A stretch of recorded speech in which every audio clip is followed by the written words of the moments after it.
Imagine you grew up as one of 7 children where money was always tight, but your mother made sure you never felt poor. She stretched every dollar. She passed clothes down the line. And she still took you on picnics to other cities and celebrated your birthdays with cake. You probably heard yourself asking at some point or another, what is my money actually for? Am I just adding zeros to a bank account? Or is it a tool to build something that truly matters? You've done everything right. You have a good job, a good degree, responsible choices you've made. But somewhere along the way, you quietly muted a talent, a passion, a dream, because life got busy and the 9-to-5 felt like enough. My guest today, Sairan Aqrawi, knows that feeling well. She came to the U.S. from Iraq 29 years ago with an engineering degree and a drive to be independent. She built a career in engineering. She got her master's. She was deep in her doctoral program until one speaking opportunity changed everything and she discovered the world of coaching. Today, she's a certified business strategist who helps professional women in midlife stop muting their hidden talents and start building the business they were always meant to build. She still kept her engineering job, and she'll tell you exactly why. And her coaching style? She'll warn you up front you might hate her in the first session, but you will love her by the end. Listen in. Welcome to Making Change with Your Money, a podcast that highlights the stories and strategies of women who experienced a big life transition and overcame challenges as they redefined financial success for themselves. Now here's your host, certified financial planner, Laura Rotter. Welcome, Sairan, to the Making Change with Your Money podcast. Thank you, Laura. Thank you for having me. Looking forward to our conversation. I will start with the question, Sairan, what was money like in your family growing up? So the money was not there all the time because my father was working full-time and my mom was stay-home mom. She raised 7 siblings. So imagine, 7, four girls and three boys. So my mom never worked a day in her life because she got married very early. And from day one, I know that the money is limited. It's not something that I will have a wish list every birthday or I have a wish list every end of the year.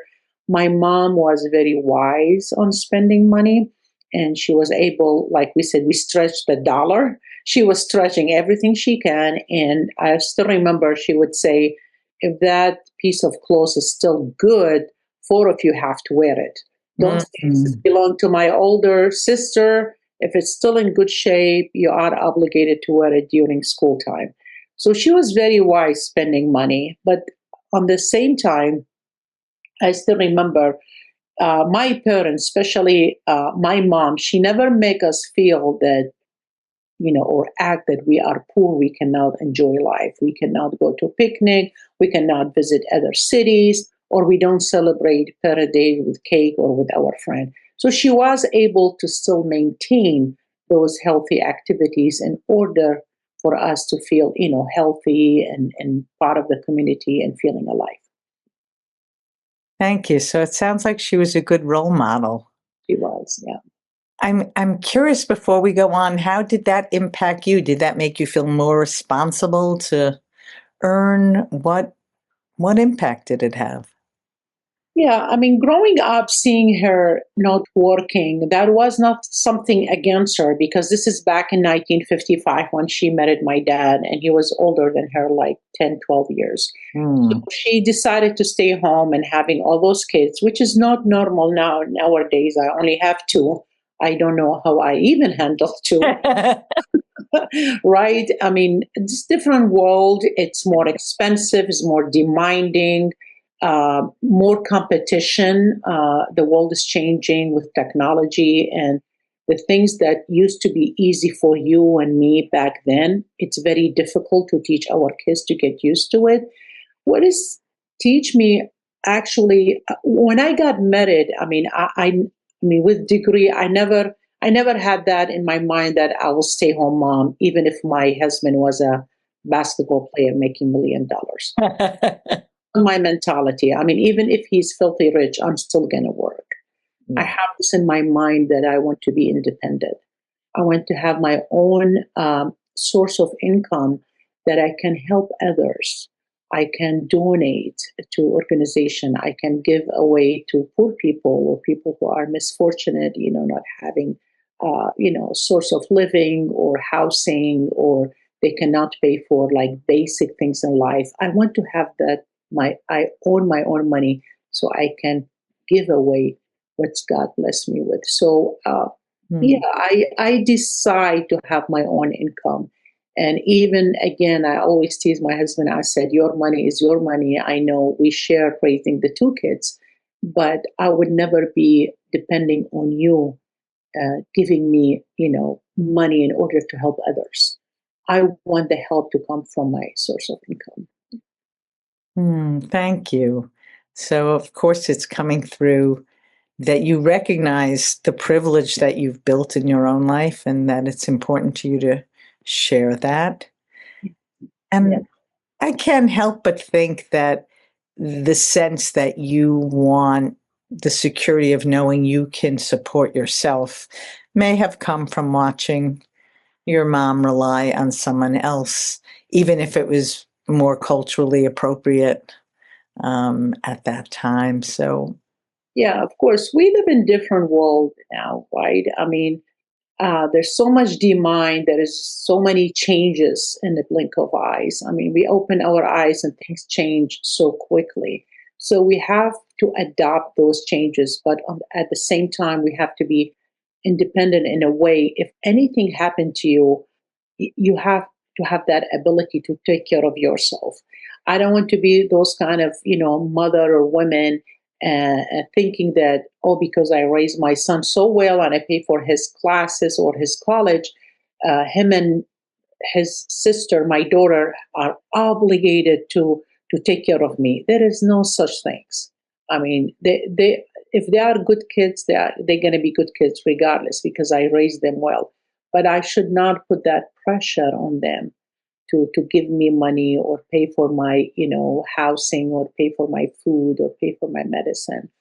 This is why I decided, even when I start a business, that I'm keeping my day job because I knew that the day job will pay the big bills and my business will be something that will become my job when I retire from technology. So yeah, it's very important to have your own source of income.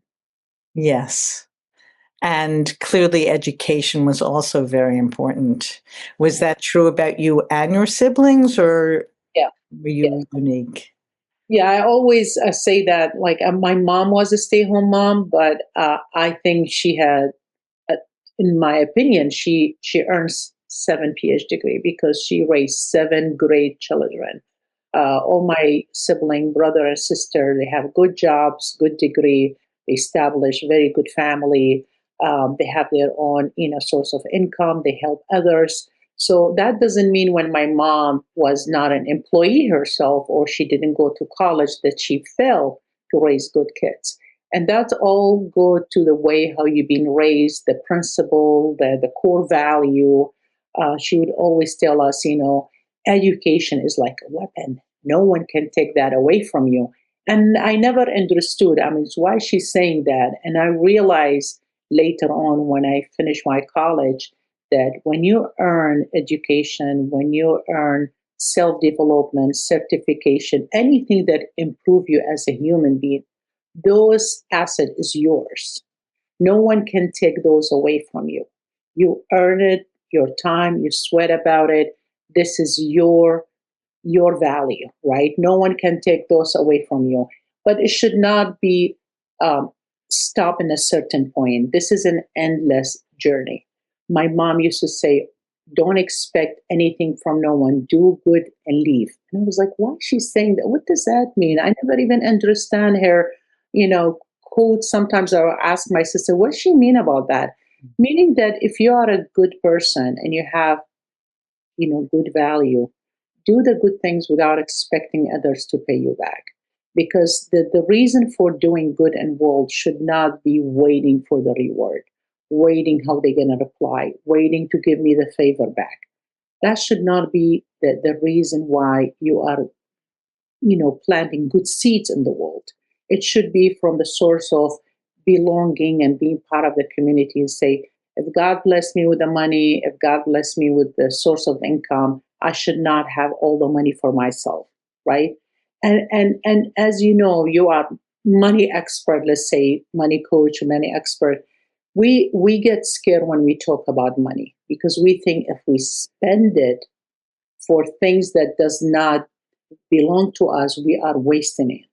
And that's not true, because if I give the $100 for a single mom who are struggling to raise her two kids, that's not wasting.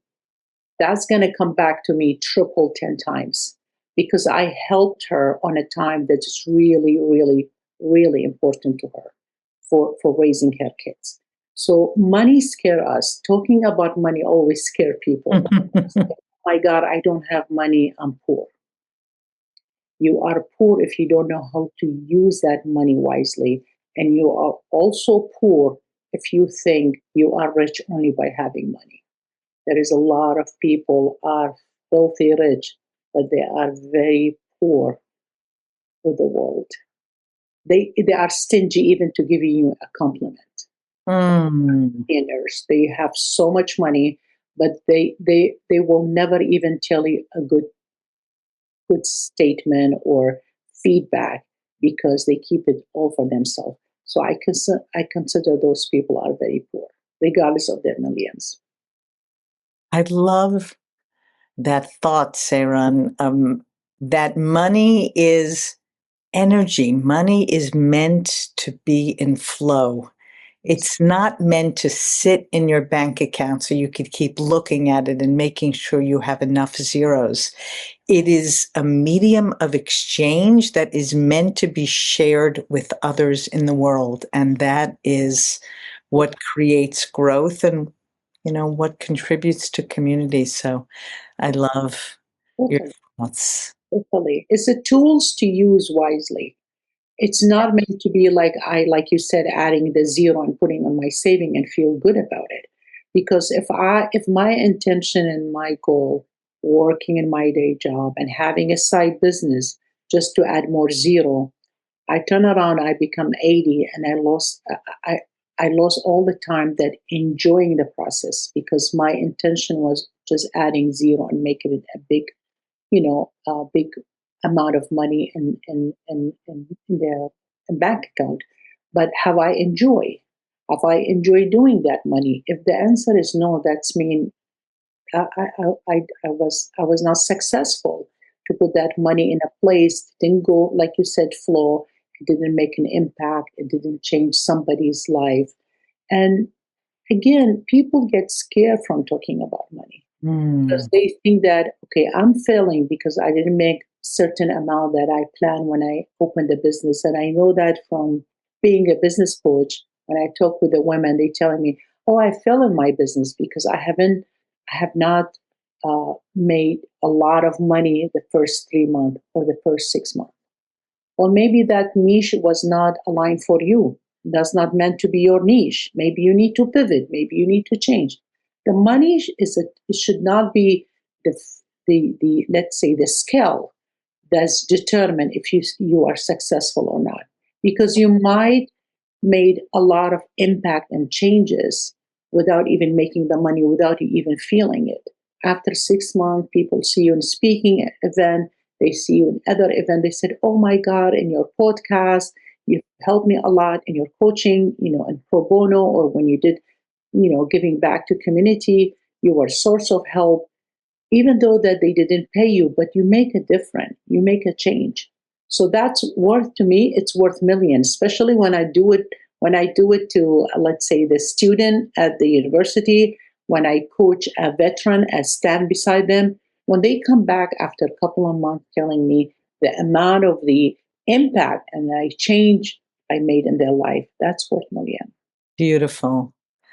So, Sairan, this is a podcast for women who are in a life transition, and you've started to talk about it.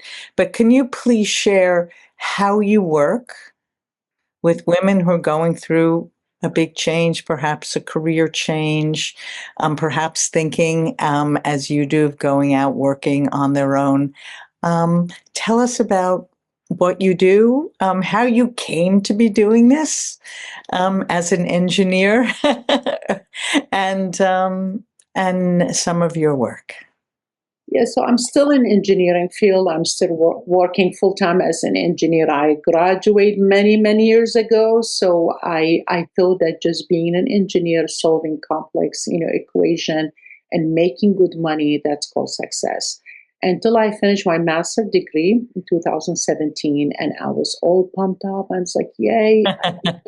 So I'm smart. I'm good in math. I made a mistake, and I decided to pursue my doctoral. And while I was in my first semester doing my doctoral in engineering, I had an opportunity to speak with a group of younger engineers at the same university. And the head of the women engineering department called me and she said, "Thank you very much for giving us away. That's an hour and a half. All the girls loved you. You happen to be a coach." And I was like, what do you mean a coach? She said, "Are you a coach? Or I know you mentor at work, but are you a coach?" And in my mind, being an engineer, I thought coach is just for athlete, right? I mean, you're a coach athlete, because I used to be a swimming coach in Iraq, and I coached teenage, then I coach adult swimming. So she said, no, I'm talking about business and life coach. I said, what is this? I never hear. She made me curious, and I end up searching the International Coaching Federation, ICF. I fell in love with their mission, and I study the exam and the training, and I become a certified coach ACC with them. And I never complete my doctoral because the pivot came me asking myself, with all respect to all engineer in the world, that yes, you are good in math, you're making money, you are a successful engineer, but if you see and feel inside, yourself, for sure, you have the belief that you have something else that you can give, another impact, another change that you can make in the world. It's okay not to finish your doctoral. Do what's really matter. Do what's have more meaning to you. So when the answer was yes to me, and I was like, I love this. I'm going to do mentoring and coaching, and I never complete my doctoral. And that's what's happened. I started a business. First, I had a different niche. I used to be transition expert. I was helping women who moved to United States and have an engineering degree, who they were seeking the American dream, because they were just like me when I moved 29 years ago, thinking by having engineering degree, it's enough. The road is paved, people are welcoming you, there is validation, you're going to land the best job, you're going to land the best company. And that's not the reality, because you have to really work hard in order to get what you want. So I did that for 4 or 5 years. Then my mentor asked me if I am ready to change my niche. And I was, I had the courage enough to tell him. I said, "What do you mean?" He said, "Why you don't become a business, strategist and helping others to find their niche or their niche in their business?" And I loved it. And I think it was, September 2023, I changed my platform. So I become a business strategist.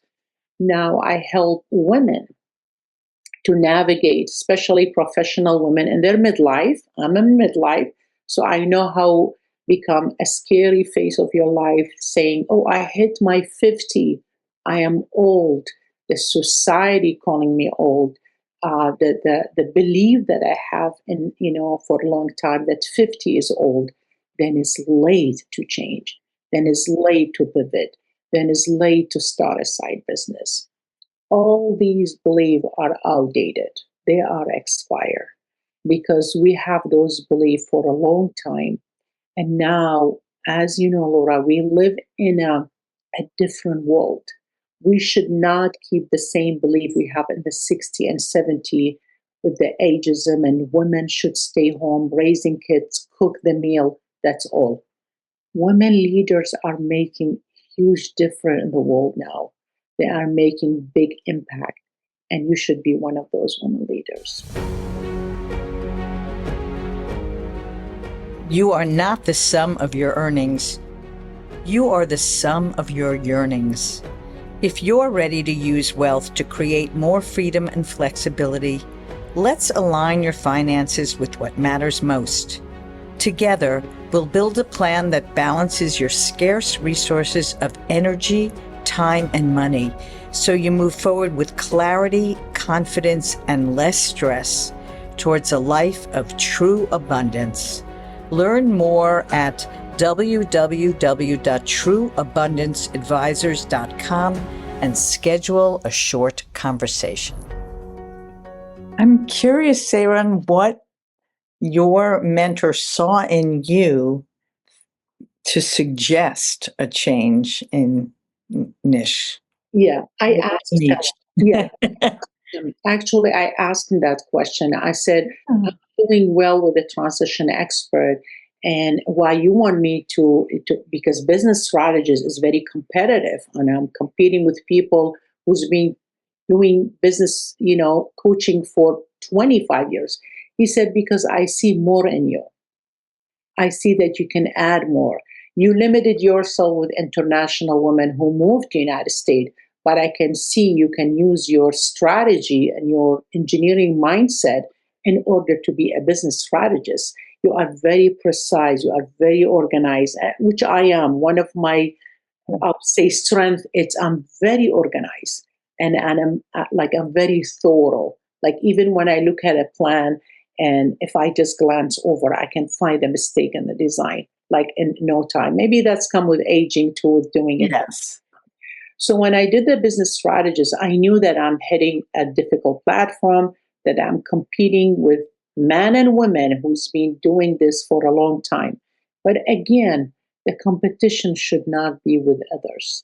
The competition in your field should be with your version, with my version 3 years ago, with my version last year. You're doing a podcast, you comparing yourself today's episode with your first episode.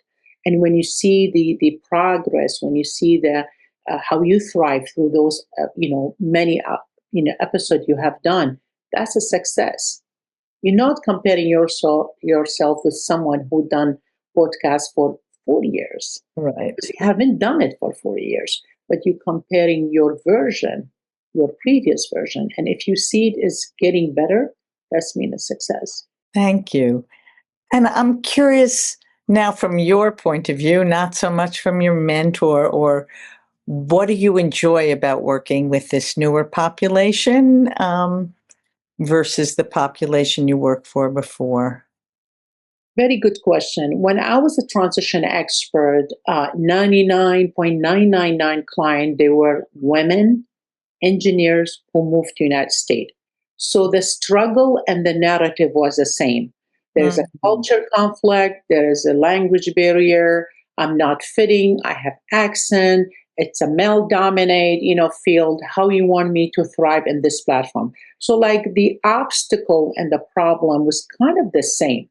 When you become a business strategist and you help others to find their hidden talent or their skills or monetize their passion to a business, each one is a different story. I'm a business strategist for a lawyer who want to be a writer. I'm a business strategist for an IT guy who want to be a speaker. I'm a business strategist for a coach who want to bake at the site. So I have a unique story, but the enjoyment, to answer your question, the joy that I have, how they see themselves, how they get so excited when they finally gain the clarity about their hidden talent. Because we as human, we meant to take the 9 to 5 thinking that's all what we can do. We brush off people compliment about us. People come to you and they say, oh Laura, oh my God, we love the way how you spoke. we saw the blocks you write and say, oh, that's nothing. You brush it off. You take their compliment that just being nice. They be nice to you without thinking, let me think, maybe this is a skill that I can monetize. Maybe this is something that I can thrive in Instagram or in LinkedIn. We tend to brush off people compliment because we tend to not from the humble side, but we feel like, oh, just they are just being nice to me. But if you think about Very true. yeah, but if you think about it, yes, they be nice to you, but they saw something in you that you really need to value more. Because we tend, especially women, we don't value the other skill we have. If we are in finance and we happen to be very good in finance, we determine, oh, I'm just good in that field. And we forgot what we have done in our 20. We were good in sport in the teen. We were doing other things in the 20. But when we get to that job in finance, we decided this is all what I can do.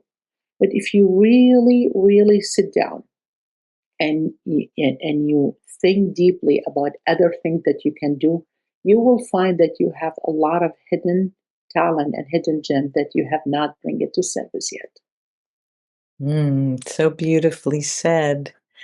Um, I feel moved to ask the question, since you brought up for yourself how you've kept your day job as you've, built this business around other strengths you have. So clearly money is something you think about. Is money part of the conversation as you help your clients evolve? It should be. It's very important. I cannot come and make my clients dream on the sky and you are an IT, quit your job and start writing a book. That's not logic, Laura, because I will not be paying their bills. They have, elderly parents, in-laws, they have kids in college. You cannot suggest that as a coach, telling them, oh, you are an IT, you make good money, but you want to be a writer or speaker, just quit your day job. Money is important. Again, if anyone come to you and telling you, oh, money is accessory, is not. I need money to pay the mortgage. I need money to pay the car payment. I need money in order to start the business. It's not everything, but it's an important tool. So I tell my client, it's the same with me. I'm still enjoying engineering. I'm not dreaming saying, "Oh, I'm very good in speaking and coaching. Let me just quit my engineering." That's not logic. You have to really think about then who's going to pay the bills. Yes. At the end of the day, I am dreaming. I am loving the podcast. I'm loving writing book. But at the end of the day, those bills keep coming. Who's going to pay those bills? And I remember there was a book, I forgot the author. She's female. I think magic, something around that. I don't want to quote it wrong. She said something about her passion. I mean, I think she was a waitress. She was doing like 2, 3 jobs in order to make a living. She was living in one bedroom apartment in New York. And she was telling her story in the book saying she loved to write. She always loved to write and she was very talented. When her books started making millions, then she quit the job. She didn't quit her job while she was writing her first book because she was still, finding her way to be a good writer. So Yeah. same thing with my client, I telling them, yes, start your side business. I'm your business strategist, but I will never ask you to leave your day job. When your side business, if you become a speaker, if you become a writer, if you become whatever profession or passion you have, if those side business will create a big income to you, you're gonna quit without telling me. Your 9 to 5, and that's my goal with my client. I just want them not to put their hidden talent into sleep again because they already muted it when they start a family and they graduate from college thinking that's the only thing they can do, the 9 to 5. They already muted that hidden talent a couple of times.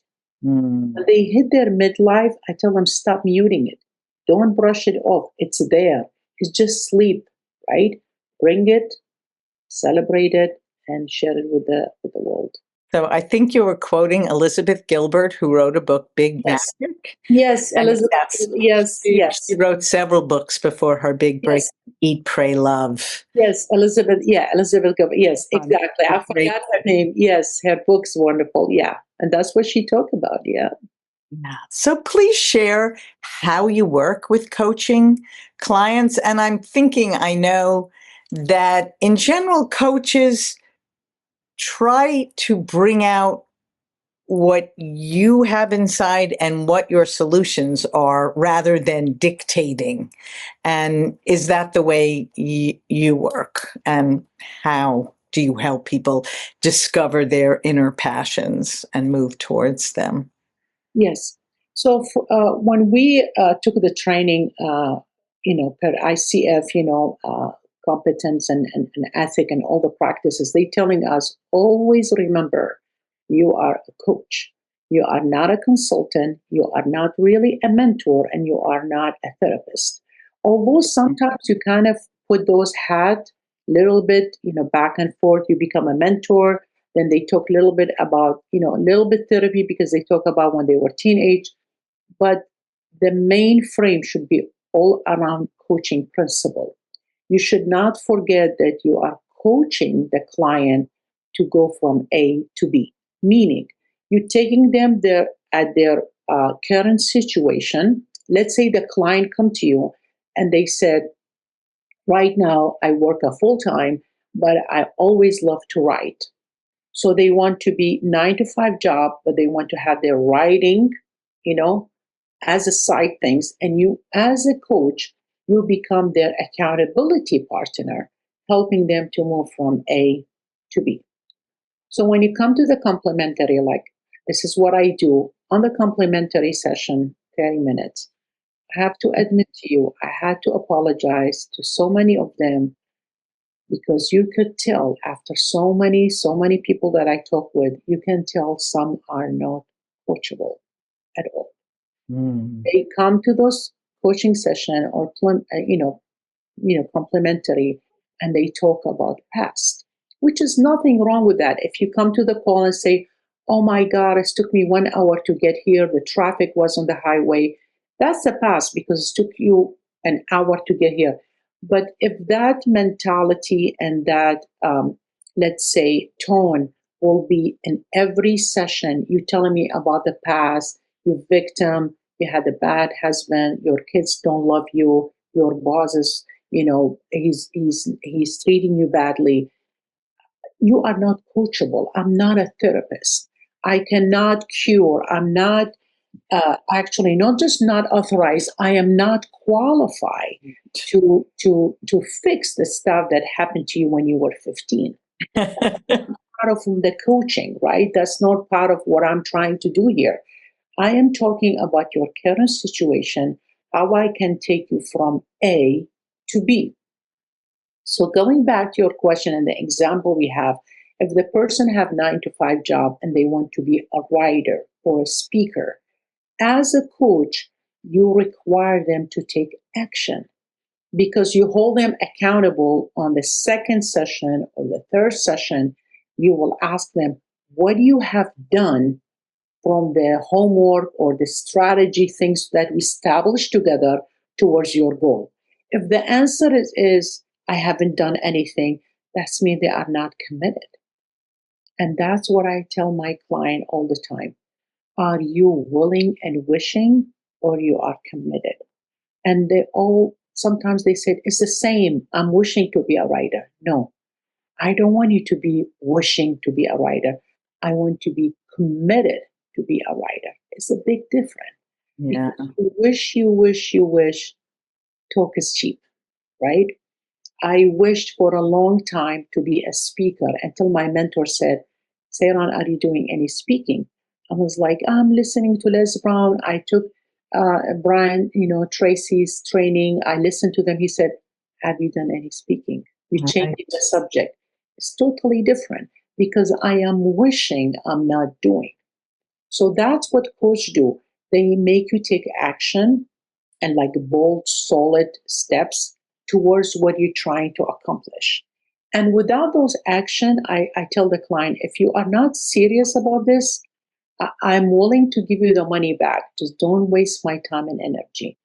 Because this is, and you are a coach, you know that very well. You're a professional businesswoman, you know that. If you are not making a real result with your client, you're jeopardizing your reputation as a businesswoman. Because that client will not, there will be no word of mouth telling other client, oh, she's very good, hire her. It's all worth it. Because they didn't see any result. So you are obligated to ask your client, have you done anything? Otherwise, this is not going right. Because you are the accountability partner. And for me, being an engineer, my mind is always like equation, 1 + 1. Is he's better? Am I seeing any different? And I get very excited when the client change within 2 months or 1 month, and I see they are in a better form or at better steps towards their goal. So that's the difference between coaching. And I used to have on my other niche, because they were international comers, so some of them need 3 months, other need 6 months. Now with my business strategist, I only have the Gem Thrive Academy. I opened that academy enrollment in January. Then I open it again in mid year in June, and it's 28 days. It's not 30 days. Oh, wow. Yeah, it's only 28 days because you need that clarity in 28 days. And I always tell the client the reason why it's 28 days is not 30, because the last 2 days you're going to be celebrating, because you're going to be so clear about your path. I'm going to guide you towards a blueprint. It's going to be a strategy towards where you want to go. So that's exactly what I'm doing. No, that's great. Thank you. And I'm thinking of when I have had clients who've signed up with me and then they don't follow up at all, that it really reminds you of, come January 1st, everyone who buys a gym membership. And so that was their to do. That was their task. And then they never walk into the gym. And so I feel like they're paying me, but they're not scheduling calls. They're not following up with tasks. And like you said, yeah, there's no commitment. It's the same thing with smoking and doing diet. Like when you say someone, I'm going to quit smoking next month. Why next month? Why is not now? If you're really serious, you're going to quit right now. If I'm committed to lose 10 pounds, why I'm saying, oh, I'm going to do it on my birthday. Why isn't your birthday? Where's those rules come from? Right. Right? If you really want to lose those extra pounds, you better to start now. And it's come from, it's the belief that you have in yourself, that you really want it so bad or not. Right. Again, this is not a wish list.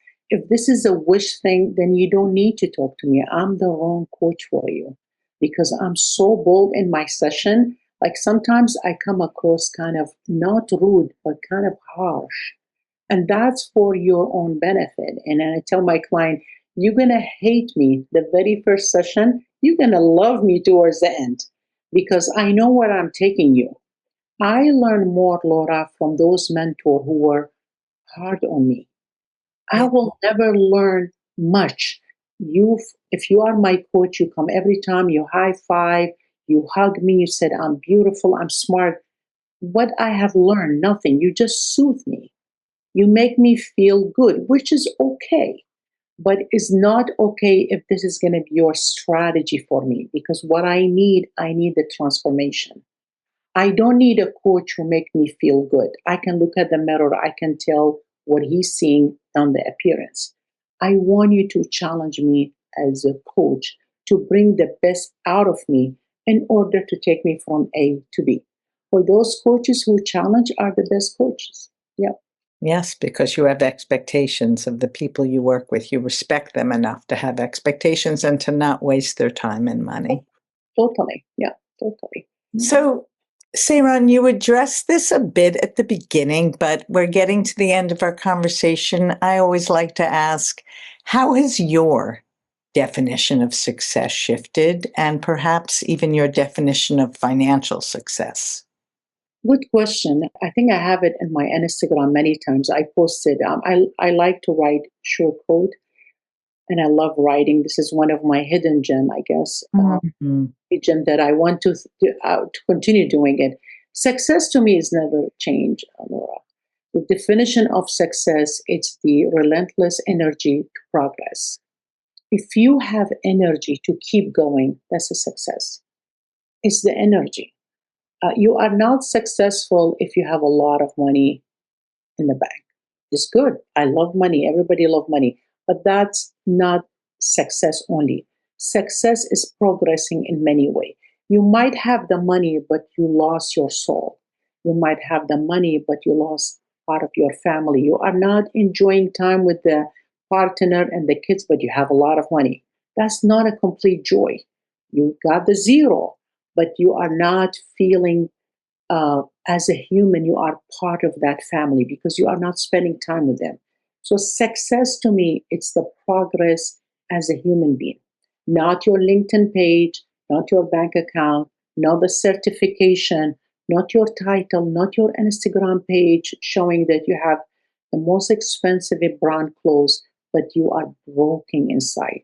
That's not a success. Success is finding a joy in small things, having a cup of coffee with your friend, with your partner. That's a success because you make the best out of your day.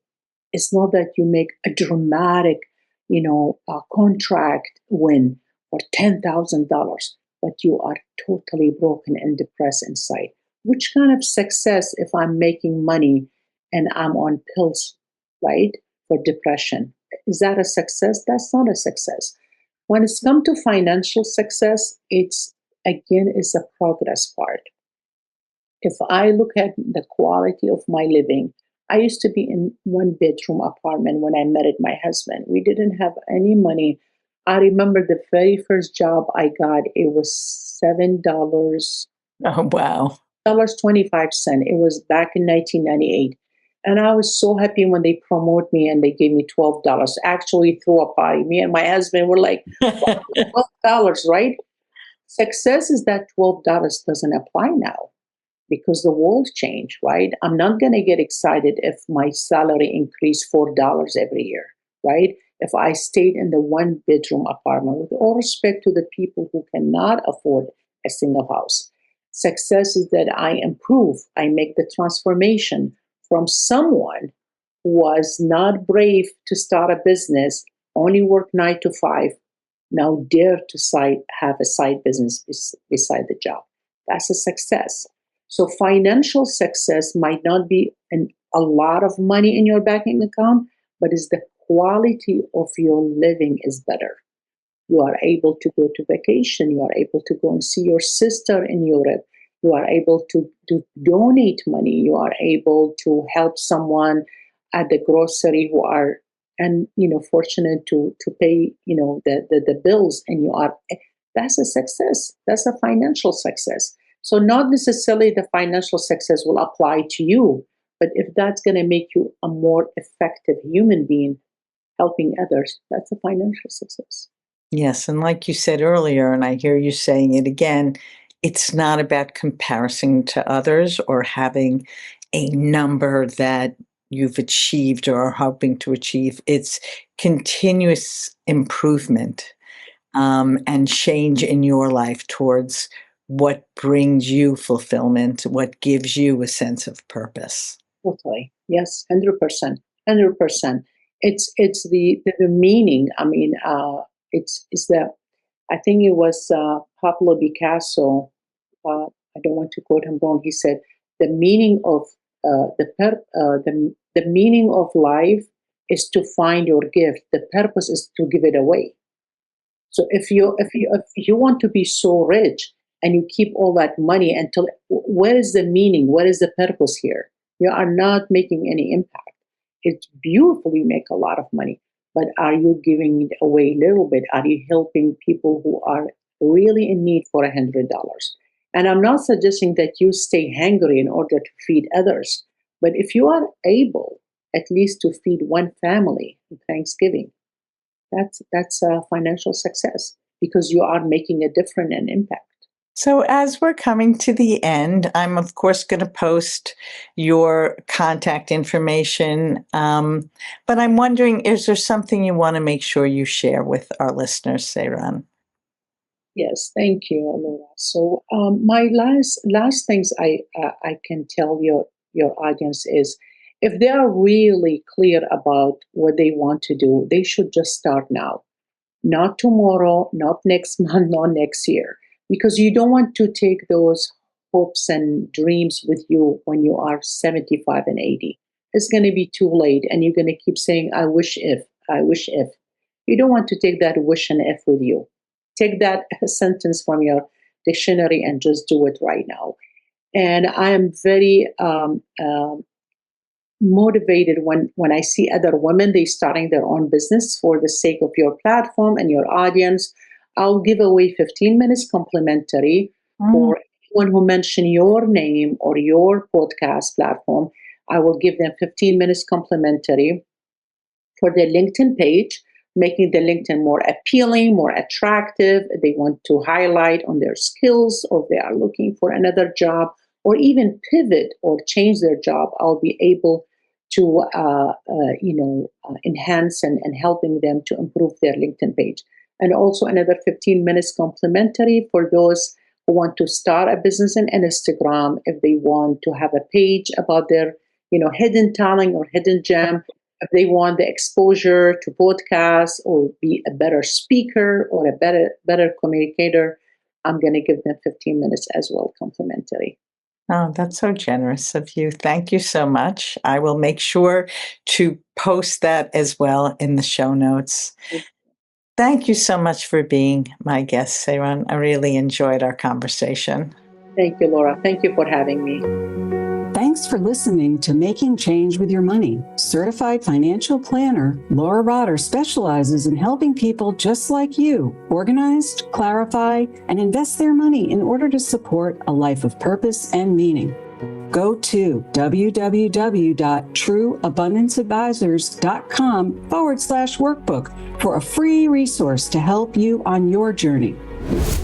Disclaimer, please remember that the information shared by this podcast does not constitute accounting, legal, tax, investment, or financial advice. It's for information purposes only. You should seek appropriate professional advice for your specific information.